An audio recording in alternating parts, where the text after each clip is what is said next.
這一天，暖暖的陽光照在身上，此刻刻好瞬間，那陽光多耀眼，想牽着你手陪你度過每一天，也會照進我的心裏面。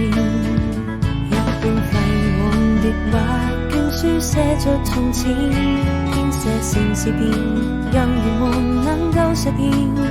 一切都追不剪，寫下誓言，或許這才是永遠。何時間，也許這就是永遠。交談縱線，你是否聽得見？我相信最後一站會是起點，是全世界最美風。